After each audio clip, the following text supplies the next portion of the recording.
આજે આપણે જાણીશું કે કેવી રીતે કોલ વેઇટિંગનું ઓપ્શન છે તેને ચાલુ કરવું. તમારો ફોન કોઈ જોડે ચાલુ હોય અને તેવા સમયે કોઈ વ્યક્તિનો કોલ આવે અને તમારા મોબાઈલમાં બતાવતો ના હોય કે કેનો કોલ આવે છે.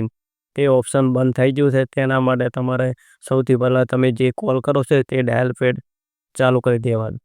ચાલુ કર્યા પછી તમારે આ 3 ડોટનું તેના પર ક્લિક કરવાનું. ક્લિક કર્યા પછી સેટિંગનું નામનું ઓપ્શન છે તેના પર ક્લિક કરવાનું. હવે તમારે કોલ અકાઉન્ટનું ઓપ્શનનું તેના પર ક્લિક કરવાનું. ત્યારબાદ તમારે ઓપરેટર રિલેટેડ સેટિંગ તો તેના પર ક્લિક કરવાનું. તેના પર ક્લિક કર્યા પછી એડિશન સેટિંગ નામનું ઓપ્શન આવશે તેના પર ક્લિક કરવાનું.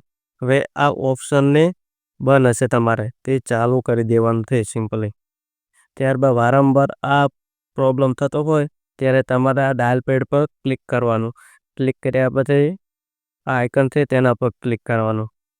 હવે તમારે આ સ્ટોરેજ નામનું ઓપ્શન છે તેના પર ક્લિક કરવાનું અને ક્લિયર ડેટા રહે તેના પર ક્લિક કરી ને ડિલીટ કરવાનું. ત્યારબાદ બધો પ્રોબ્લેમ સોલ્વ થઈ જશે.